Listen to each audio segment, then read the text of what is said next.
Force TDP నేత మాజీ MPP Veeraiah Chowdary కేసులో కీలక పరిణామం చోటు చేసుకుంది. వైసీపీకి చెందిన ఉప్పుగుండూరు నల్లూరి రాజా ఈ మర్డర్లో కీలక నిందితుడిగా పోలీసులు అనుమానిస్తున్నాడు. రాజాతో పాటు ఈ హత్యలో మరో ముగ్గురు షేక్ అమీర్, పరిటాల గోపి, అశోక్ కుమార్లను అదుపులోకి తీసుకున్నారు పోలీసులు. వీరంతా గతంలో రేషన్ మాఫియా చేసేవారుగా గుర్తించారు పోలీసులు.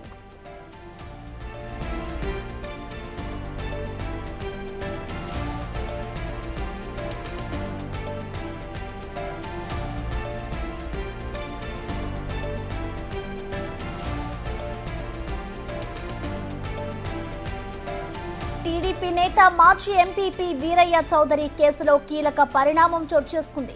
వైసీపీ నేత నల్లూరి ఉప్పగుండూరుకు చెందిన నల్లూరి రాజా ఈ మర్డర్లో కీలక నిందితుడిగా ఉన్నట్లుగా పోలీసులు అయితే అనుమానిస్తున్నారు. రాజాతో పాటు ఈ హత్యలో మరో ముగ్గురు ఉన్నట్లుగా కూడా తెలుస్తోంది. షేక్ అమీర్, పరిటాల గోపి, అశోక్ కుమార్లనైతే ప్రస్తుతం పోలీసులు అదుపులోకి తీసుకున్నారు. వీరంతా గతంలో రేషన్ మాఫియా చేసేవారుగా పోలీసులు గుర్తించారు.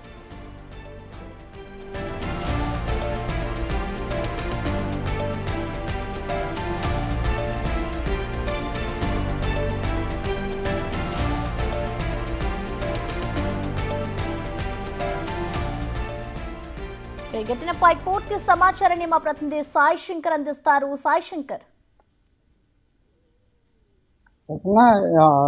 ఒంగోలులో దారుణ హత్యకు గురైనటువంటి వీరయ్య చౌదరి హత్య కేసులో కొంత పోలీసులు పురోగతి సాధిస్తున్నారనే విధంగా చెప్పచ్చు. ఇప్పటికే అనేక మంది అనుమానితుల్ని గుర్తించడం జరిగింది. వాళ్ళు నిన్న కొన్నూరులో 5గురు అనుమానితుల్ని గుర్తించి వాళ్ళని విచారణ అయితే చేపడుతున్నటువంటి పరిస్థితి ఉంది. అయితే ఈ హత్య కూడా రేషన్కి సంబంధించినటువంటి మాఫియాకి సంబంధించినటువంటి నేపథ్యంలోనే హత్య జరిగింది అనే విధంగా కూడా పోలీసులు అయితే ప్రస్తుతం ప్రాథమిక విచారణ అనంతరం కూడా వాళ్ళు నిర్ధారించుకుంటున్నటువంటి పరిస్థితి ఉంది. దీనికి సంబంధించి టీవీ ఎక్స్క్లూజివ్గా వీడియో కూడా విడుదల చేస్తున్నటువంటి పరిస్థితి ఉంది. ప్రధానంగా ఈ ఏదైతే పోలీసులు ఇచ్చినటువంటి వీడియోలో కూడా ఎవరైతే హత్య చేసి పరారవుతున్నటువంటి నలుగురికి సంబంధించినటువంటి దృశ్యాలు కూడా విడుదలవటం జరిగింది. ఒకళ్ళు స్కూటీపై పరారవగా మరో ఇద్దరు పల్సర్ బైక్ పైన వాడుగా వాళ్ళు పరారైనటువంటి పరిస్థితి ఉంది. ఈ నలుగురు ఈ హత్య చేసినట్లు కూడా ప్రాథమికంగా పోలీసులు అయితే నిర్ధారిస్తున్నటువంటి పరిస్థితి ఉంది. ప్రధానంగా కూడా ఇందులో ఈ హత్యకు సంబంధించినటువంటి అంశంలో మొదటి నుంచి ఆ నాగులపాడుకు సంబంధించినటువంటి వైఎస్ఆర్సీపీ నేత మిస్సింగ్ అంశం కూడా కొంత కీలకంగా మారినటువంటి పరిస్థితులు ఉన్నాయి. హత్యలో ఈయన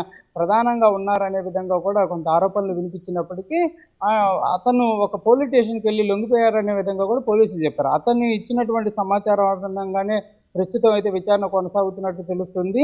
వైసీపీ నేత నల్లూరి రాజా ప్రధానంగా ఈ కేసులో ఉన్నటువంటి పరిస్థితి ఉన్నట్లు కూడా తెలుస్తుంది. ఇతని ఆధ్వర్యంలోనే ఇదంతా కూడా జరిగిందా అనే కోణంలో అయితే ప్రస్తుతం దర్యాప్తు అయితే కొనసాగుతుంది. 5గురు నిందితులను అదుపులోకి తీసుకున్నారు. వారికి సంబంధించి షేక్ అమీర్, అదేవిధంగా పరిటాల రవి, అశోక్ కుమార్, వీళ్ళు ముగ్గురు కూడా ప్రధానంగా ఉన్నారు. మరో ఇద్దరు కూడా ఈ దీంట్లో ఇన్వాల్వ్మెంట్ ఉందనే విధంగా కూడా వాళ్ళని గుంటూరు జిల్లా పొన్నూరులో వీళ్ళు 5గురిని గుర్తించారు. ఉదయం సమయంలో ముగ్గురిని తీసుకొని వెళ్ళి ఒంగోలు సిసిఎస్ పోలీసులు అయితే విచారణ చేపట్టడం జరిగింది. వారి దగ్గర నుంచి కీలకమైనటువంటి ఆధారాలు కూడా సేకరించినట్టు తెలుస్తుంది. మరో ఇద్దరిని మాత్రం అదుపులోకి తీసుకొని పొన్నూరు పోలీస్ స్టేషన్లోనే వాళ్ళని కూడా విచారించారు. అసలు రేషన్కి సంబంధించినటువంటి అంశంలో గతంలో కొన్నూరులో ఒక హత్య జరగడం జరిగింది. సేమ్ అలానే ఈ హత్య జరగడంతో రెండింటికి ఒక ఈక్వేషన్ అనేది ఉండటంతో ప్రస్తుతం రేషన్కి సంబంధించినటువంటి అంశంలోని వివాదం జరగటం కానీ ఆ హత్యకి పూర్తి స్థాయిలో కూడా రేషన్ మాఫియా అనే కారణం అనే విధంగా కూడా నిర్ధారణకు అయితే వస్తున్నటువంటి పరిస్థితి ఉంది. అయితే ఎవరు చేయించారు, ఏంటి, వీళ్ళు వెనక ఎవరున్నారు అనే కోణంలో కూడా అయితే విచారణ కొనసాగుతుంది. వైఎస్ఆర్సీపీ నేత నాగులపాడుకు సంబంధించినటువంటి వైఎస్ఆర్సీపీ నేత వల్లూరి రాజాకు సంబంధించినటువంటి విచారణ కూడా కొనసాగాల్సినటువంటి పరిస్థితులు ఉన్నాయి. అయితే ప్రధానంగా ఇదంతా కూడా రేషన్కి సంబంధించినటువంటి అంశాలు జరిగిన నేపథ్యంలో ఎవరైనా పెద్ద వ్యక్తులు దీంట్లో ఇన్వాల్వ్ అయినటువంటి పరిస్థితి ఉందా, పొలిటికల్ అంశాలు ఎంతవరకు ఉన్నాయి, ఓన్లీ ఫైనాన్స్కి సంబంధించినటువంటి వివాదాల నేపథ్యంలోనే ఈ హత్య జరిగిందా అనే కోణంలో అయితే ప్రస్తుతం దర్యాప్తు జరుగుతుంది. ఏదైనప్పటికీ మాత్రం ఈ కేసుకు సంబంధించినటువంటి అంశంలో వేగవంతంగా విచారణ పూర్తి చేస్తామనే విధంగా కూడా ఒంగోలు పోలీసులు అయితే చెప్తున్నారు. ప్రస్తుతానికి వారికి అనుమానం ఉన్నటువంటి అనేక మందిని కూడా విచారణ చేపడుతున్నారు. కీలకంగా సీసీటీవీ ఫుటేజీలను అయితే సేకరిస్తున్నటువంటి పరిస్థితి ఉంది. ప్రస్తుతానికి 2 సీసీటీవీ ఫుటేజీలను రిలీజ్ చేశారు. వాళ్ళకి సంబంధించి మూమెంట్స్ ఎటు వెళ్ళారు, ఏం చేశారనే దానికి సంబంధించినటువంటి అంశాలపైన కూడా ప్రస్తుతం ఫోకస్ పెడుతున్నటువంటి పరిస్థితి ఉంది. ఒంగోలులో అంటే ప్రస్తుతం ఈ హత్య జరిగినటువంటి ప్రాంతం నుంచి కిలోమీటర్ పరిధిలో ఉన్నటువంటి అన్ని సీసీటీవీ ఫుటేజీలను అయితే పోలీసులు పరిశీలిస్తున్నటువంటి పరిస్థితి ఉంది. ఈ రోజు సాయంత్రం లోపు అనుమానితులు అదేవిధంగా ఎవరైతే ఈ హత్యకి ఎవరైతే ఉన్నారో వాళ్ళందరినీ కూడా కంపల్సరీగా అదుపులోకి తీసుకునేటటువంటి పరిస్థితులు అయితే స్పష్టంగా కనిపిస్తున్నాయి. అదుపులో ఉన్న వాళ్ళే ఈ హత్యలో ఉన్నటువంటి పరిస్థితి ఉందనే విధంగా ఒక కీలకంగా వస్తున్నటువంటి నిర్ధారణ. కాబట్టి వీరిపైన ఎవరున్నారు, అసలు హత్యకి ఎప్పటి నుంచి ప్లాన్ చేయడం జరిగింది, ఏంటి వివాదానికి కారణం అనే కోణంలో కూడా ప్రస్తుతం దర్యాప్తు జరుగుతుంది. ఇదంతా కూడా సాయంత్రం లోపు ఒక క్లారిటీ అయితే వచ్చేటటువంటి అవకాశాలు ఉన్నట్టు కూడా మనకి ఒంగోలు పోలీసుల నుంచి తెలుస్తుంది. Right, thank you Sai Shankar.